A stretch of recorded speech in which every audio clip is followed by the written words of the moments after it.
सन् 2022 मा कतारमा आयोजना हुने फिफा विश्वकप अन्तर्गत नेपालले बिहीबार अर्थात् आज कुवेतसँग खेल्दैछ।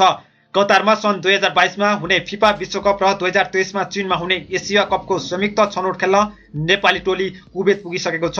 बिहीबार अर्थात् आज नेपाली समय अनुसार राति 11:15 बजे हुने कुवेत विरुद्धको खेलबाट विश्वकप तथा एसिया कप यात्रा सुरु गर्नुअघिको टेक्निकल मिटिङमा बोल्दै नेपाली टोलीका स्विस प्रशिक्षक युहानले कुवेत बलियो टोली रहेको बताएका छन्।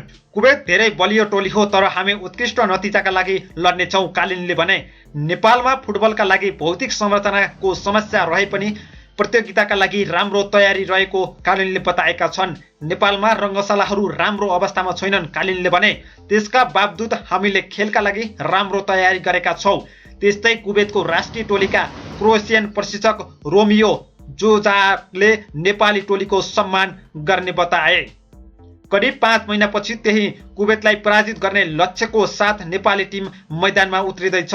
कुवेत प्रस्थान गर्नुअघि नेपाली टिमका मुख्य प्रशिक्षकले भनेका थिए, खेल हो, जित हार हुन्छ, तर हामी जितको लागि खेल्छौँ। स्विस प्रशिक्षक योहान कालिनका लागि पनि यो खेल महत्त्वपूर्ण छ। नेपाली टिम सम्हालेपछि उनको यो पहिलो अन्तर्राष्ट्रिय प्रतियोगिता हो। फिफा वरीयताका आधारमा मूल्याङ्कन गर्ने हो भने कुवेत नेपालभन्दा धेरै बलियो टिम होइन। विश्व वरीयतामा कुवेत 156औं स्थानमा छ रहँदा नेपाल भने 166औं स्थानमा छ, तर कुवेतको प्रदर्शन सधैँ अब्बल रहँदै आएको छ।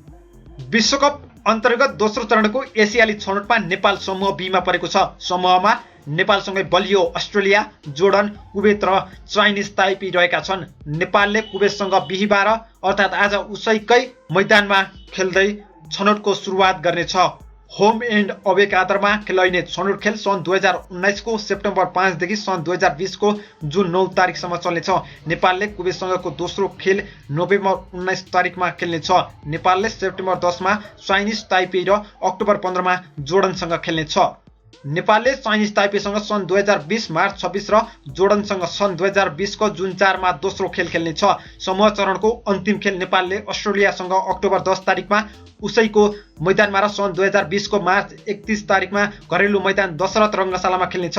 नेपाली टोलीमा गोलकिपरमा रहेका छन् किरम चेम्जोङ, विकेश कुथु, विश्वाल श्रेष्ठ। त्यसै गरी डिफेन्डरमा रहेका छन् सरोज दाहाल, अजित भण्डारी, दिपेश राजवंशी, अनन्त तामाङ, देवेन्द्र तामाङ, रजिन धिमाल, सुमन अर्याल। त्यसै गरी मिडफिल्डरमा रहेका छन् सुनिल बल, रवि पासवान, अञ्जन विष्ट, सुजल श्रेष्ठ, हेमन्त गुरुङ, विक्रम लामा, तेज तामाङ, सन्तोष तामाङ, विशाल राई, रोहित चन्द। त्यसै गरी फरवार्डमा रहेका छन् विमल घटी मगर, अभिषेक रिजाल, नवयुग श्रेष्ठ।